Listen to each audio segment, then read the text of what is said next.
Good afternoon. My name is Adrian Dix. I'm BC's Minister of Health. To my right is Dr. Bonnie Henry, BC's Provincial Health Officer. It's our COVID-19 briefing for British Columbia for Monday, November the 30th. We're honored to be here on the territory of the Lekwungen-speaking people of the Songhees and the Esquimalt First Nations. Tomorrow, Tuesday, We'll be providing a written briefing about information relevant to COVID-19 in British Columbia. On Wednesday, we'll be back here in Victoria to give a briefing on COVID-19 in person. And with that, it's my honor to introduce Dr. Bonnie Henry. Thank you very much, and good afternoon. Today, of course, being Monday, we're reporting on the 3 periods from Friday to Saturday, Saturday to Sunday, and then Sunday to today. Between Friday and Saturday, we had an additional 750 cases of COVID-19 reported. On Saturday to Sunday, 731 cases. And from Sunday to today, 596 new cases in BC. Additionally, as you know, we had some challenges with lab reporting and reconciliation of the data last week in Fraser Health, and we have cleaned that up over the weekend thanks to the hard work of the epidemiologists.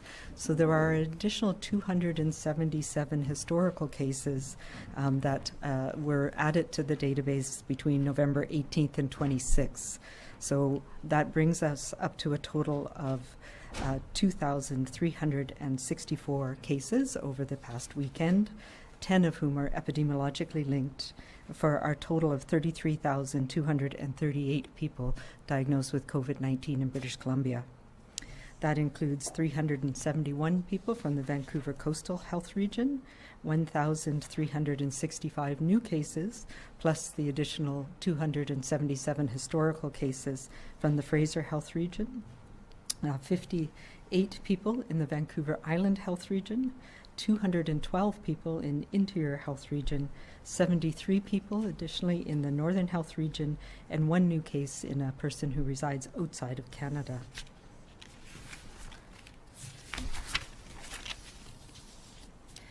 We now have 8,855 active cases in the province, of whom 316 are in hospital, 75 of whom are in critical care or ICU. We have 10,139 people right now under active public health monitoring and 23,111 who have recovered. This weekend, we had an additional 46 people who died from COVID-19 in British Columbia, which is the highest number we have ever had. 441 total in British Columbia. And my heartfelt condolences go out to the families of each of these people. Each of these husbands, wives, sons, daughters, grandparents, all of whom lost a loved one this weekend. We all feel your loss, and we mourn with you. And I want to, as well, express the pain that I know that the caregivers in the communities that these people lived in also are mourning their loss this weekend. Most of the people, about 80% of these people, were people who lived in long-term care. And it reflects right now the challenges that we have in dealing with this virus in our communities, and the fact that it can cause such devastation when it gets into our care homes, and the impact it has on seniors and elders who are so important to our history, our family, and our community. We also have 5 new healthcare outbreaks in Mountain View Village, Fleetwood Villa, Lakeview Care Centre, St. Jude's Anglican Home, and Veterans Memorial Lodge at Broadmead here in Vancouver Island. 2 outbreaks were declared over at the Kiwanis Care Centre and Louis Breyer Home. We now have 57 active outbreaks in long-term care and assisted living, and 5 in acute care units here in the province. And right now we have 1,338 active cases in long-term care, 847 residents and 487 staff. There, in addition, has been 1 new community outbreak at the Newton Elementary School in the Fraser Health Region, which has been closed for the next 2 weeks, where students and staff are self-isolating. I do want to take a moment to really recognize the incredible work of our teams in each of the long-term care homes and healthcare settings. Healthcare workers have been at the front lines, or maybe the last line of defense right now, but have been working so hard in our long-term care homes, and I know how challenging it is, and I'm with you every single day, supporting you and in admiration of the work that you're doing. It's also very easy for us to focus, as we have been from the very beginning, on our daily numbers. And I just want to talk about that a little bit, because as we've recognized over the past week, there can be challenges sometimes in what those numbers actually mean. They have become an important measure both here and across the country. And I know many people look to the daily statement and the update on the BC CDC dashboard. The process to compile this information, however, is still arduous, and it takes the work of many epidemiologists across the province every morning to figure out exactly who's new in every single day. The challenge is that these are living, ongoing databases, and a daily number is really a snapshot in time. And as our cases have increased quite dramatically over the last few weeks, the processes that we've used to do that have been challenging. As we know, sometimes there are issues, and we have corrections that need to be made. And today, for example, we did a revision and added the additional cases that had not made it into the daily list, even though each of those cases had been notified and that public health was following up on them. I do want to again thank all of the team at the BC CDC and our health authorities for the work that they do every day, and again the work that we did through this past weekend to reconcile the numbers that we have and make sure that we are reporting everything in the statistics. In the coming days, however, we will be switching our systems to further automate some of the functions to make it easier, so that we're not spending our time focusing on addition and adding the numbers and being able to reconcile databases and able to use the work of the epidemiologists to understand more fully the contacts and the cases and the outbreaks and clusters in the community. So these daily numbers are important, and we recognize that, but it is a snapshot. And what we need to track is the trends. Are we going up? Are we going down? Are we leveling off? And we will be adding in a more fulsome way, the measure of the rolling daily average over a given week, or what we call the 7-day rolling average. And that is on the BC CDC dashboard, but we will be talking more about it in the coming weeks as we automate these processes, so that you have a better understanding of how we look at the trends over time. And of course, what we want to see is the curve trending down.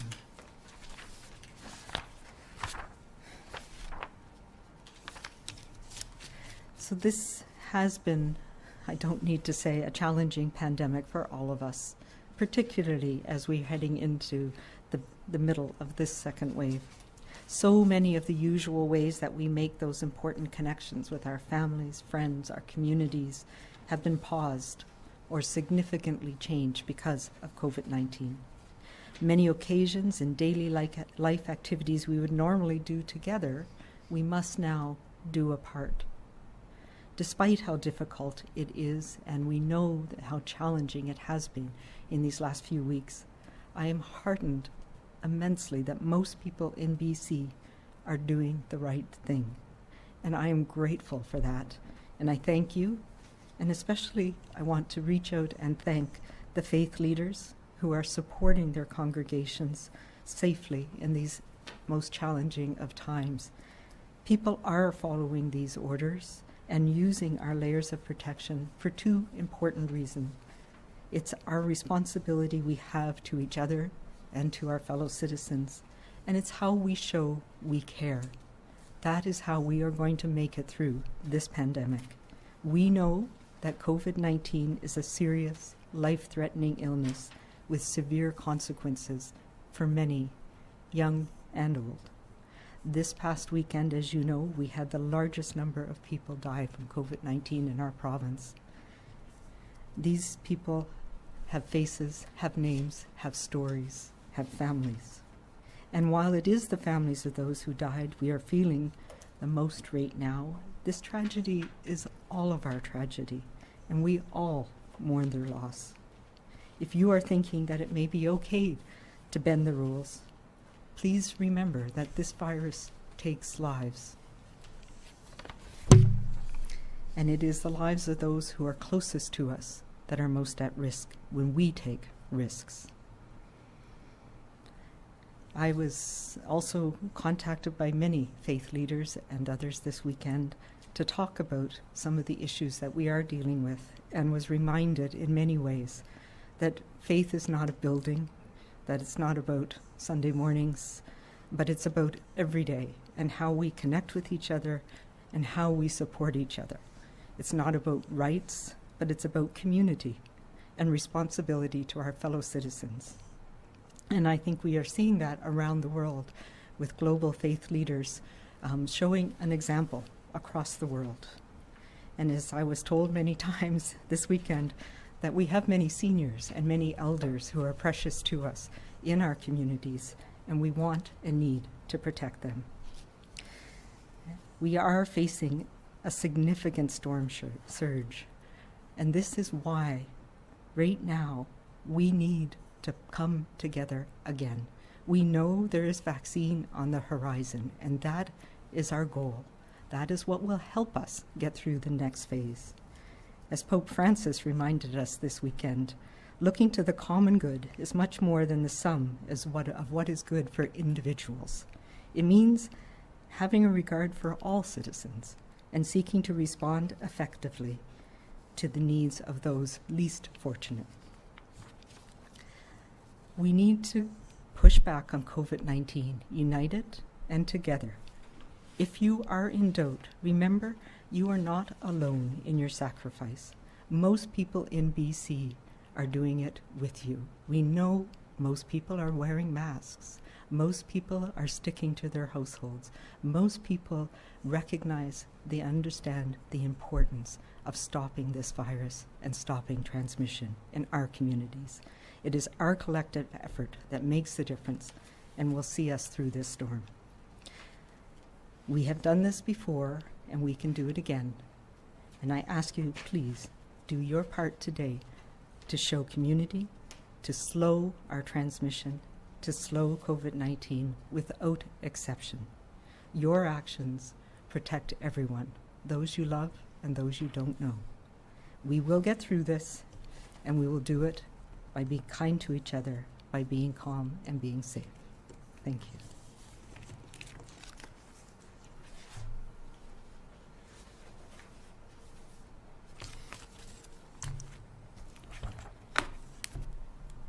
Thank you very much, Dr. Henry, and I wanted to add on behalf of the Premier, I think of everyone in the province, to express my condolences to the families, the friends, the caregivers of the 46 people who passed away over 3 days, the last 3 days in British Columbia from COVID-19, 15 from Friday to Saturday, 17 I should say, from Saturday to Sunday, 14 from Sunday to Monday, 35 of them in the Fraser Health Authority, 11 in the Vancouver Coastal Health Authority. As Dr. Henry said, this is a difficult and gutting time under these circumstances, and our hearts go out to everyone. We are thinking of you. We grieve with you today. I wanted to note that we have 316 people in hospital today, 8,815 active cases, 10,139 people under public health surveillance. That our emergency rooms in our hospitals continue to perform exceptionally well under the circumstances. As you know, when base and surge beds are taken into account, our overall hospital capacity today is 69.7% of beds full. Our ICU capacity is 52.8% of base ICU beds and surge ICU beds. And in fact, our total capacity is only 74.3% of base ICU beds. And so we are able, in terms of beds, to deal with it. But as all of you will be aware, when COVID-19 is this present, as it is in some parts of our healthcare system, I think in particular of places such as Burnaby, of places such as Lionsgate Hospital, Burnaby Hospital, and Lionsgate Hospital. It is an extraordinary challenge for our staff, and it reminds us why we have to, when in doubt, rule things out. I've heard some people say that they had some concern or misunderstanding about the new orders, that events that may have been okay before the orders could go ahead because they were okay before the orders put forward by Dr. Henry the week before last. That is not the case. It is time, I think, when there's any doubts, to rule events out, to stop as much as possible the transmission of COVID-19, and to do so because it impacts directly the lives of people we love, of people around the community, people we don't know. And so I encourage people to take those steps right now, especially through December 7th, 1 week from today, when those new orders will be reviewed, that people dig in right now. And I have a lot of confidence in the willingness of people to do so. I spent, as Dr. Henry did, quite a bit of time last week speaking to faith leaders of all faiths and and many denominations of particular faiths. And I was impressed. There's always focus on some people who have concerns with the rules, who want to go outside the rules, but the overwhelming effort by people to be part of the healing in BC, to be part of the support for one another in BC, and to not proceed with traditional worship services that are beloved, after all, is something that's very encouraging. And I have to say, in my weekend, my observation is that people in BC were extraordinary this weekend. And I can only express my appreciation to all of you for that. I wanted to bring updates to issues that we regularly do on Monday, just to note with respect to our influenza vaccine measures that, as you'll be aware, we've ordered 2,241,600 doses of vaccine this year. That's a 47% increase over last year's available doses, which was 1.5 million. As of November 26, 2,041,540 doses of flu vaccine have been sent out to regional health authorities. And as of November 26, we know that at least 1,206,006 doses of influenza vaccine have been administered to British Columbians.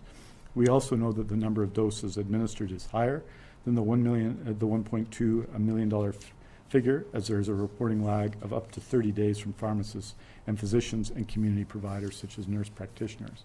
Most importantly in that, and I wish to express my appreciation to the pharmacy community around BC, I would note that last year, as of November 26, pharmacists had distributed 606,858 doses of influenza vaccine, and as of this year on November 26, that number was 896,935. In addition, 200,000 plus doses under the medical services plan from physicians, nurse practitioners, and registered nurses, and 100,000 plus doses of influenza administered by public health. So we are in the hundreds of thousands ahead of last year in terms of the doses distributed. And when you consider for public health that this has taken place during a period of COVID-19, I am very, very appreciative of that effort. On Monday, we also provide an update of PPE received over the past week. As you'll be aware, over the last since March, we've the following PPE has arrived in BC and been approved: 7.7 million N95 or equivalent respirators, almost 130,700,000 surgical or procedure masks, 2.9 million pieces of eye protection, including goggles and face shields, almost 235,400,000 pairs of gloves, and just over 15 million gowns. In the last week, the number of the PPE that's arrived in BC since November 23rd is 30,586 N95 or equivalent respirators, 1,863,000 surgical or procedure masks, 8,782 pieces of eye protection, 21,448,000 pairs of gloves, and 1,963,000 gowns. As noted, and as I noted last week, there was a significant arrival at YVR earlier in the month. All of this material, as we go through a process, is being processed into inventory and tested now. That includes 43.2 million pairs of gloves, 24 million procedure masks, and 105,000 gowns. And finally, I wanted to note, I think, that what all of us know is that COVID-19 is not a passive foe. It doesn't argue. It doesn't demand. It seeks to it seeks to transmit from one person to another. That's what it does. It does it in our workplaces. It does it in our homes. It does it in our communities. It is relentless. And especially in the winter months, and we have seen this, when the nature and location of our contact with each other change, it is significantly greater, the transmission of COVID-19 right now than it has ever been. We must not be distracted from our focus. We've got to make sure we're consistent in taking the actions we need to take to stop the spread and save lives. We must not let up. We must not let down. We must push back and push back hard on this COVID-19 resurgence. We know what to do, and we know how to do it. Now, like no other time in our BC pandemic, we must go all in to bend the curve, not the rules. We must be 100% committed to sealing the cracks and closing the gaps to give access to COVID-19. And after this weekend, after this report, I think all of us need to reflect and redouble our efforts. I know that in the healthcare system, people are 100% all in this effort, and we are, of course, acknowledge that considerable effort everybody is making, which is extraordinary. But we need everyone to be part of it. When in doubt, just rule it out. Aujourd'hui, nous faisons le point sur le nombre de nouveaux cas pour 3 périodes de référence de 24 heures chacune. Pour la première période de référence qui s'étend jusqu'au 28 novembre, nous avons eu 750 nouveaux cas. Pour la deuxième période de référence qui s'étend jusqu'au 29 novembre, nous avons eu 731 nouveaux cas. Au cours des dernières 24 heures, 596 nouveaux cas se sont ajoutés. Parmi l'ensemble des cas confirmés de COVID-19, 316 personnes sont actuellement hospitalisées, dont 75 en soins intensifs. Thank you very much. Merci beaucoup. We're happy to take your questions. Thank you, Minister. As a reminder to everybody on the phone, please press *1 to enter the queue. You are limited to one question and one follow-up only. I would also ask that you please unmute your phones. You will not be audible until your name is called. First question today is from Von Palmer, Vancouver Sun. Good day, Minister. Good day, Dr. Henry. I wanted to ask both of you about your reaction to that staff memo that was distributed at the Blanchard Building, the Ministry of Health building last week, where staff in the building were advised there had been a case in the building. Only some people on one floor were informed. Other staff in the building weren't informed until well after the fact. Are you aware of how this was handled, and do you approve of the way it was handled? Absolutely. I work in that building and have been one of the few people who was there often by myself for the last few months. So yes, I was aware of what happened. There's a plan, a COVID safety plan in the building at 1515 Blanchard that was being followed, and public health was notified right away. When the results came back, the person responded with their supervisor and the protocols were followed. So I think it was done well. Have a follow-up on? Yeah, I see the GEU union saying they think there needs to be better communication. I see the memo from the health ministry says there needs to be better communication. So what sort of communication should be taking place? Because there seems to be a concern that there wasn't enough communication in this case. Well, I think it was a wake-up call for many people, perhaps. There's a sense in parts of the province that we are maybe not going to be exposed to this virus. But it reminds us that it does travel. It travels with people. And we now are seeing cases here on Vancouver Island when there was a sense of complacency. So we've seen this many times around the province in different workplaces where people feel particularly vulnerable and anxious when there's a case that's close to them. And this is not unexpected. We have over 1,000 people that work in that building. Most have been working remotely, and there are safety protocols in place. So I think it was handled very well, and we, of course, hope that the person is recovering well. Keith Baldry, Global News. Oh, hi, Dr. Henry, Minister Dix. The BC Centre for Disease Control situation reports every Friday in November seem to be decidedly bleaker every Friday than the previous Friday. Was this steep trajectory in these types of numbers anticipated or feared? And is there anything you can point to which suggests this trajectory won't continue the same steep ascent into December? Yeah, so what we can point to is, what we are seeing in our 7-day rolling average.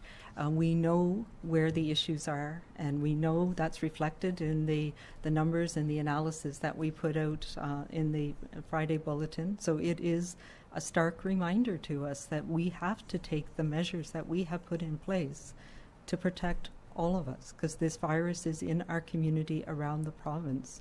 And I know I've heard issues around people traveling, whether it's for work or also recreational travel, and bringing the virus back with them.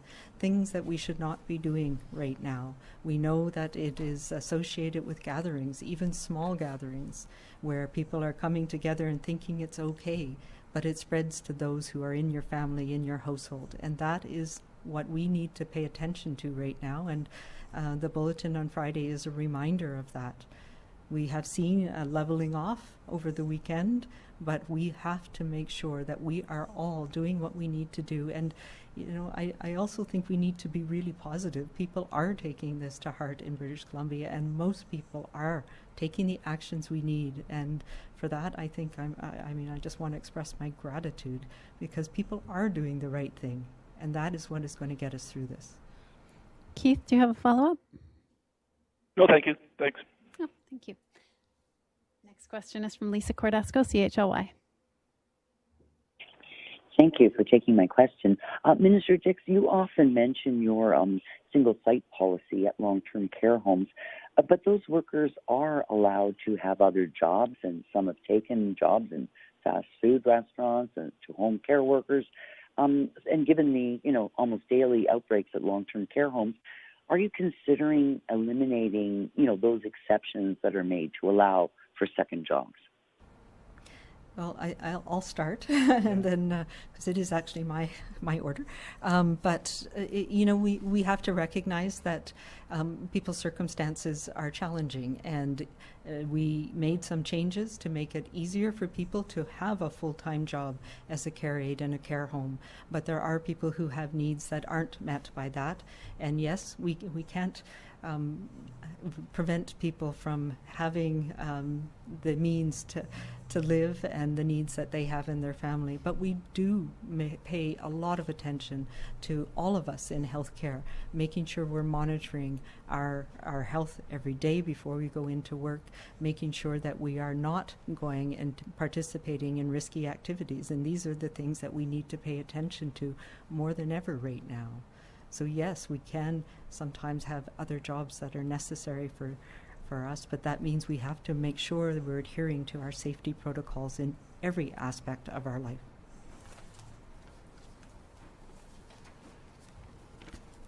Just say, I think what made the single site order unique in British Columbia was the decision that we made to provide real support to really implement the order.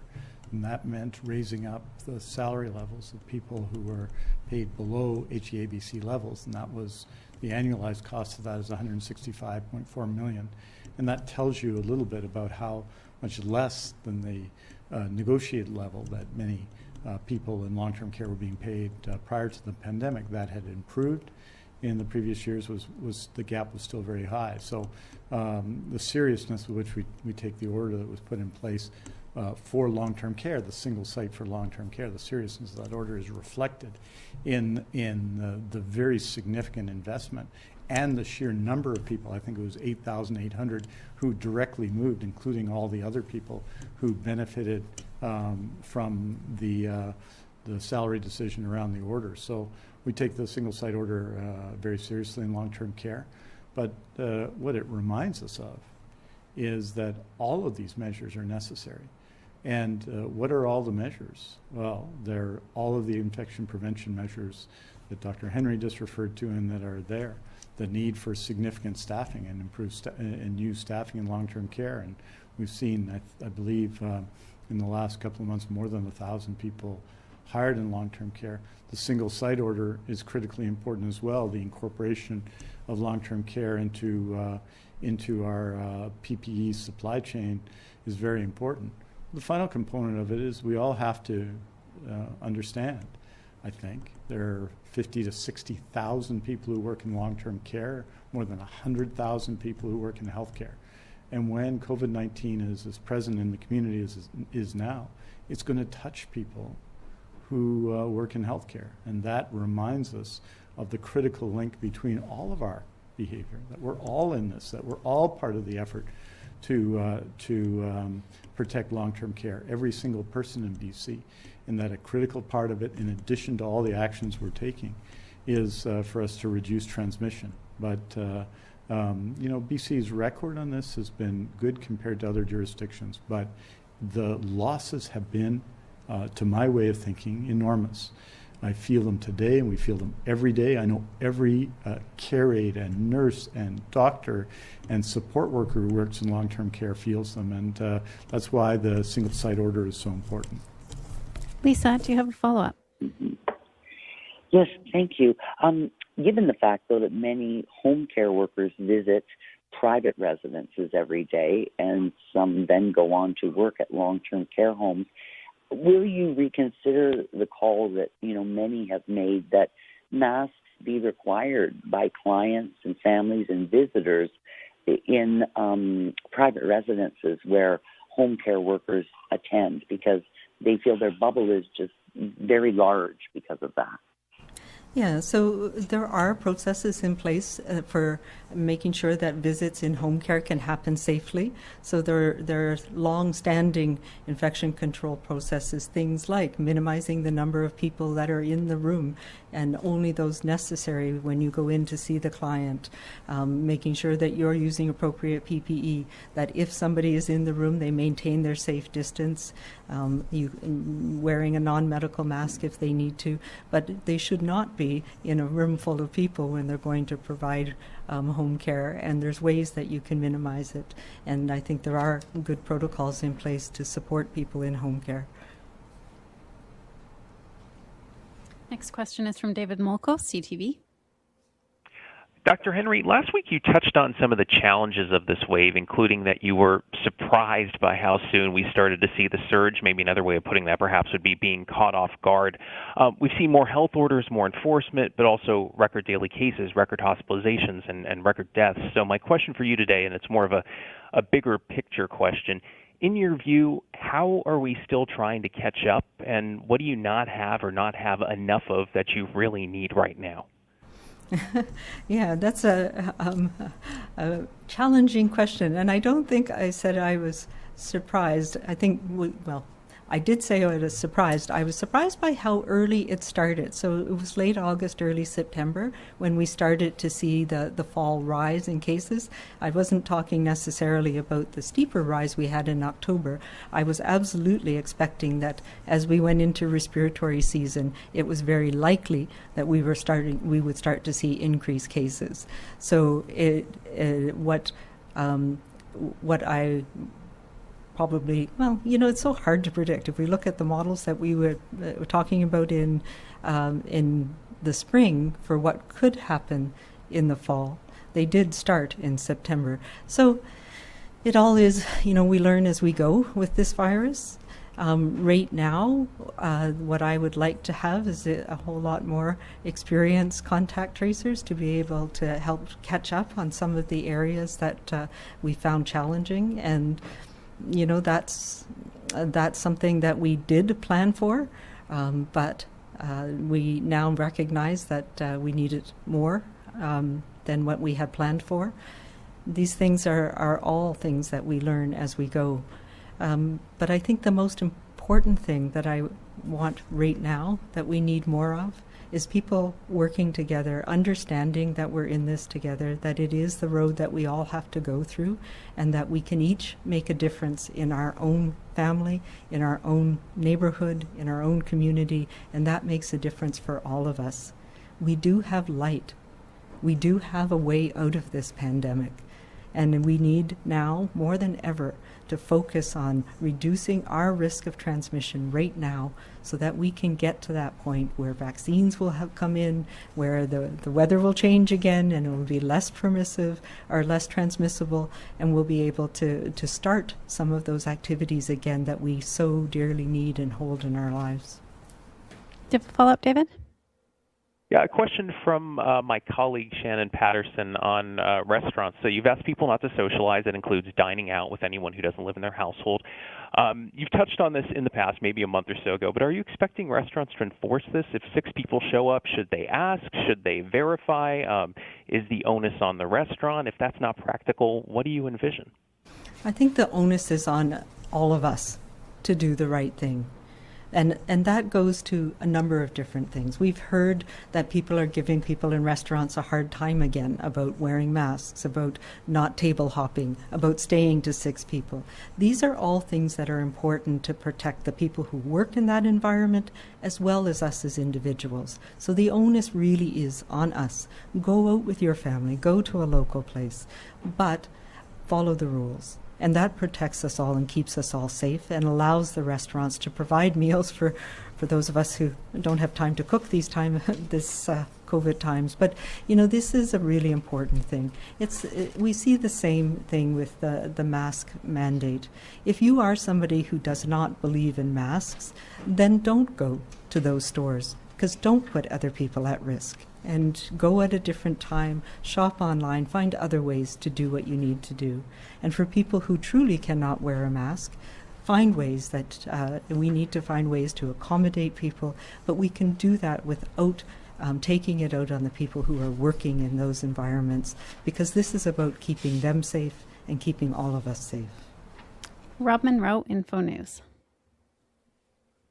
Thank you, Dr. Henry, for taking my question here.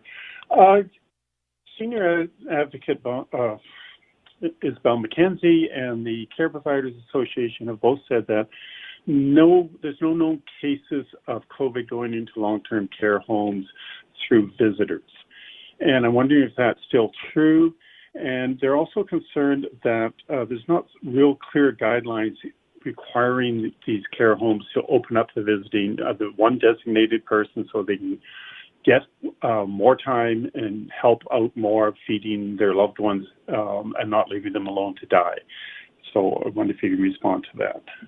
Yeah, so this is a challenging question, because which came first? We've restricted visitors in long-term care, as you know, because of the devastation, and we only have to look at this weekend to know that what happens when the virus gets in.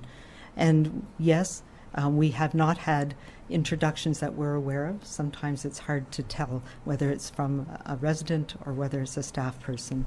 But with the visitations that we've had, we've done under specific protocols to prevent that. So we are not going back to the type of visitation that we had when we know that there was an increased risk when you had people who were coming in and out of the care home on a routine basis.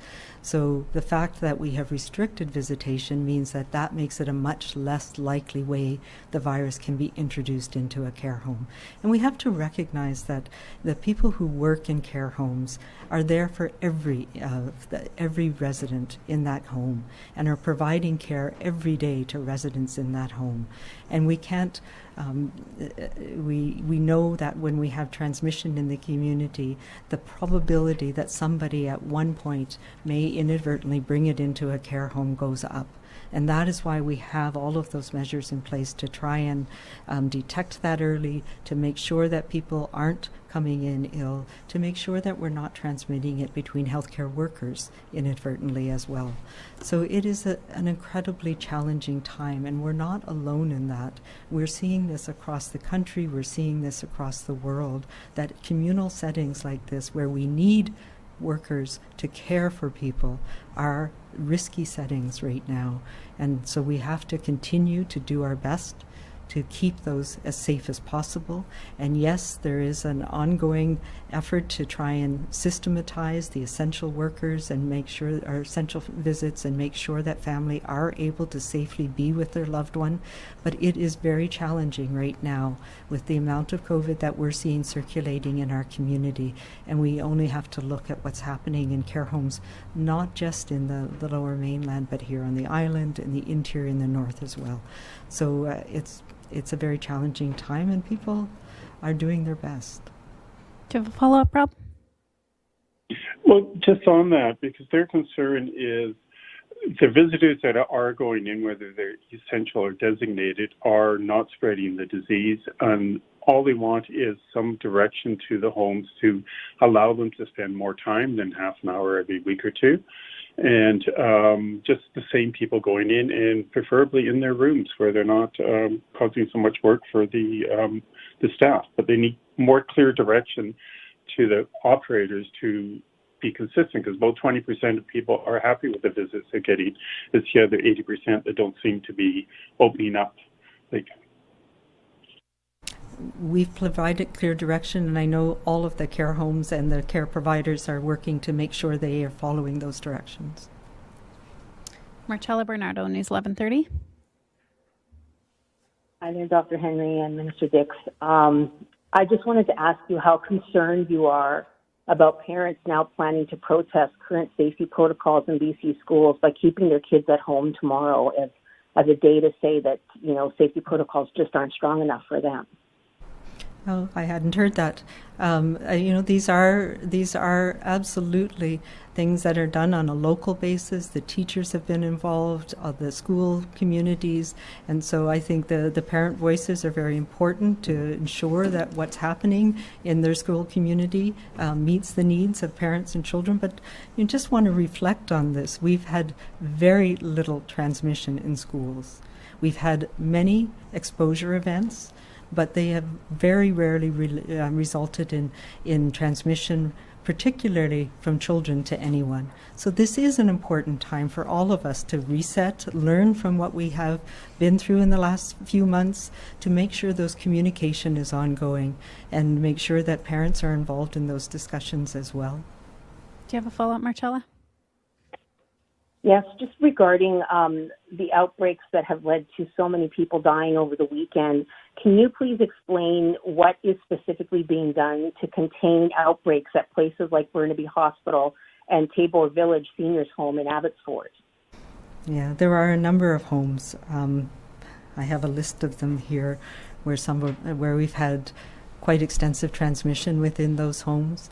There are teams that we have in place, and in those in particular, Vancouver Coastal and Fraser Health, they have teams with infection control practitioners with additional both operational support and staff support to try and get ahead of the virus. There's testing that's done on a routine basis.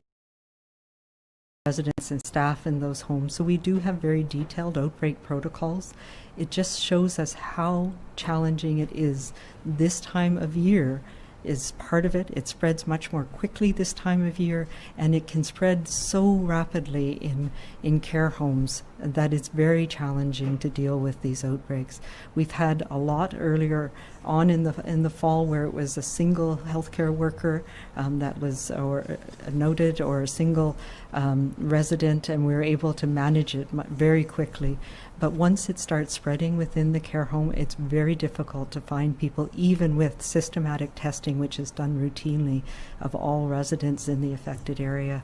So it reminds us of the tragedy and the terrible toll that it's taking on those who are most vulnerable. And I think of this weekend that there was the oldest person who died from COVID this weekend was 103. And you think what that person has gone through. Les Lane, Times Colonist. Well, thank you. I'm curious about the correlation between the count of currently in critical care and the fatality count. 46 people dying over 3 days is the equivalent of 2/3 of the ICU count dying over the weekend. but I'm not sure it's like an exact comparison. And the new ICU count as of today is 75. So are patients deteriorating at that rate so fast that count is actually stable and increasing in the ICU? No, there's a separation there. So about 8 of the deaths this weekend were people who were in hospital, some of them in ICU. Most of the people who died this weekend were people in long-term care homes. And for the most part, people stay in their care home when they're infected with COVID during these outbreaks. So it doesn't reflect ICU deaths at all. Do you have a follow-up, Les? Okay, thanks. Yeah, what's the R factor these days? I don't think you've mentioned it recently, that +1 count or the rate of transmission. Yeah, I presented that, I guess it was 2 weeks ago, a little over 2 weeks ago, maybe 2.5. So yes, we do watch that, and we're still a little above 1, less than 2 at the moment, but above 1 in most places. It is leveling off, but we need it to get below 1 is an indication that that we're transmitting to, on average, 1 person or less. The challenge with this virus is these are models, and I know there were some of these models were presented on the weekend, so they have a lot of input into them that reflects an average transmission rate.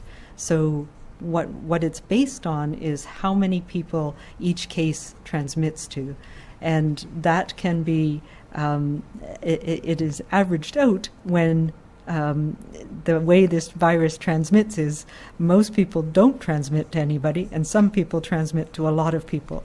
So it may not reflect exactly what's happening, and it's one of the things that we're learning about this virus, that some of these measures that we use for other viruses like influenza, where they spread more homogeneously across the population, don't always tell the full picture.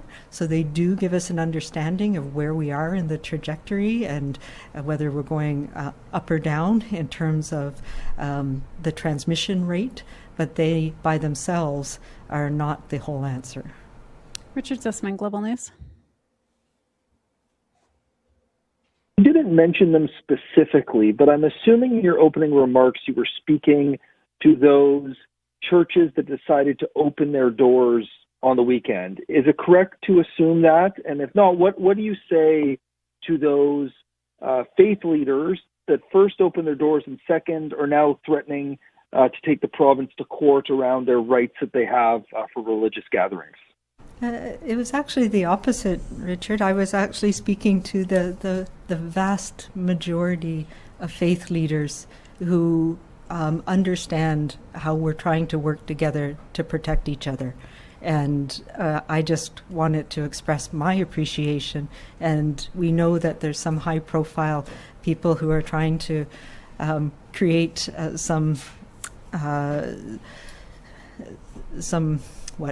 consternation around this, but just to reflect that most people are doing the right thing, and most faith leaders have been so strong in supporting their communities to do the right thing and to carry on their mission despite having these challenges that we're dealing with in a global pandemic.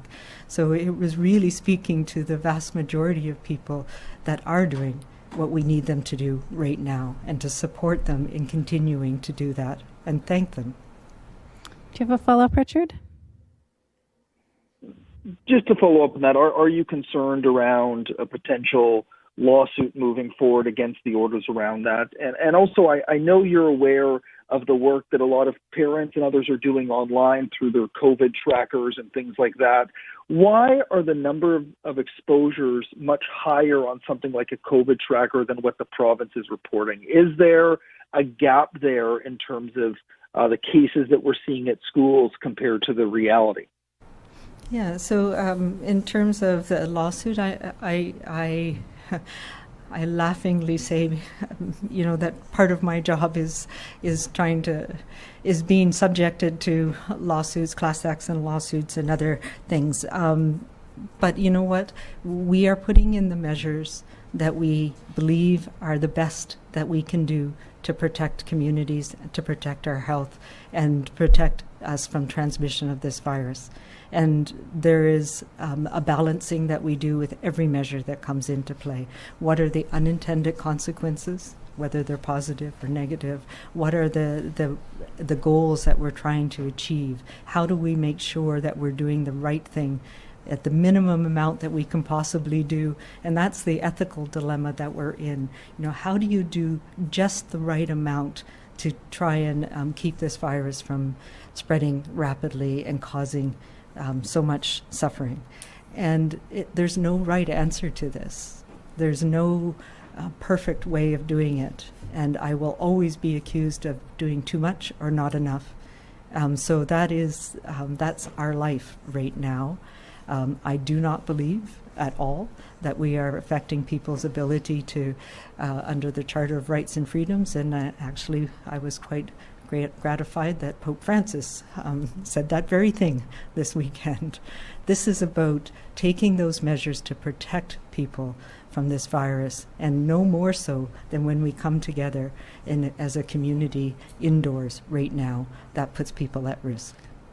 In terms of the online COVID trackers, I know that those are I have not actually seen any of them, but I can tell you that we are very diligent about posting exposures. There have been challenges, as you know, and yes, there is a social media network where people exchange information that we may not be aware of, so that can be out there ahead of time. It can be out there before notifications are put out there, and also there are exposure events that may happen in school-age people that may not be related to schools. So there are many different reasons why those could be different, but I know that the public health teams are working very diligently with each school to do the best that we can and to learn from every exposure event that happens. We have time for one more question. For everyone listening today, Dr. Henry and Minister Dix will release a statement this afternoon with the latest information on cases, hospitalizations, and outbreaks, which you can find at news.gov.bc.ca. For updated information about the province's restrictions, visit gov.bc.ca/regional restrictions. And for information about the province's new orders and the pandemic supports, visit gov.bca.ca/COVID-19. Last question is from Tina Lovegreen, CBC. Thank you so much for taking my question. My question is for Minister Dix on a different but related topic regarding health spending. During the pandemic, you have ordered a review of spending within the PHSA. What concerned you and prompted you to do this?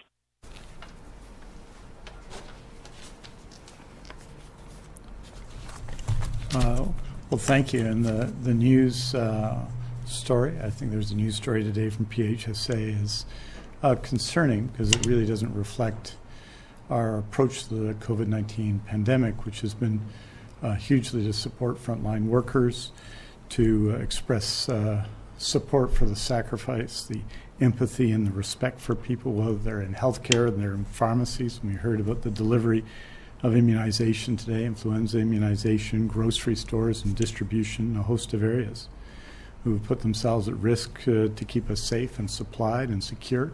People in healthcare have done the same. That's why I asked Stephen Brown to look into PHSA's decisions and conduct and to report back to me with findings and recommendations. I don't want to prejudge what Dr. Brown will conclude and recommend to me. But I would say this, that I think that it's important if people are unclear about things that they be clarified. It's important that if things were inappropriate, that they be addressed. It's important that if there's a lack of accountability, that it be strengthened. And those are my priorities in this.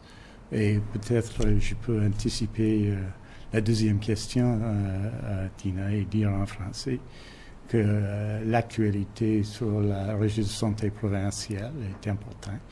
Je pense que pour tous ceux, y compris moi-même, qui admire beaucoup la réponse de ce qui s'est passé durant cette pandémie, un peu partout dans la société, le courage montré. Je pense que c'est important pour nos dirigeants de suivre cela aussi et de montrer par un exemple ce qu'ils veulent démontrer, n'est-ce pas? Donc, j'ai demandé à Stephen Brown, le sous-ministre de la Santé de la Colombie-Britannique, de faire de me donner ses recommandations en considérant des faits. Ces faits ne sont pas préjugés aujourd'hui par moi ou par d'autres, mais s'il y a des choses à changer, on va les changer. Et vous pouvez être sûr de cela. Tina, do you have a follow-up, Tina? Yes, please, if I may. Our sources say a spending review that ends by end of day tomorrow isn't long enough. They say a deep dive is much needed. What do you say to them? And if you could also answer in French, that would be greatly appreciated. Thank you. Une deuxième fois, oui. Well, first, I just say that I asked. I got this information. I'm trying to think, but I think it was last week. I asked Stephen Brown, the Deputy Minister of Health, to review it.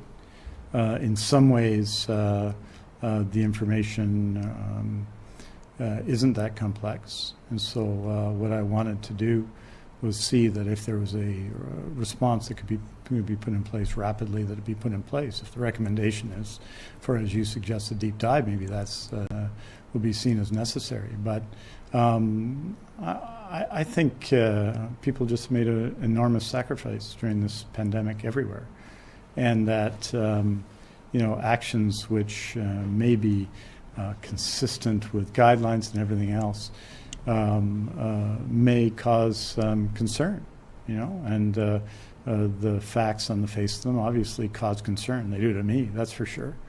And so that's why I've asked Steve Brown to take a look at it and to give me his recommendations, and I'll see what those are, and then we'll act on those. And if more is required, of course, more will be required. Je veux dire en français que si ce que je veux, c'est d'avoir une réponse rapide et des recommandations de la part de mon sous-ministre, le Dr. Stephen Brown. Il va, je pense, les présenter aujourd'hui à demain. Et puis, on va voir en ce moment ce qu'il faut faire. Mais je pense que, d'une certaine manière, il faut répondre rapidement aux questions, si c'est possible de répondre rapidement. Parce qu'on a beaucoup d'affaires actuellement, et je pense que s'il y a quelque chose à régler, il faut le régler tout de suite. Et c'est mon intention de le faire. Thank you very much. Merci beaucoup. We'll see you Wednesday.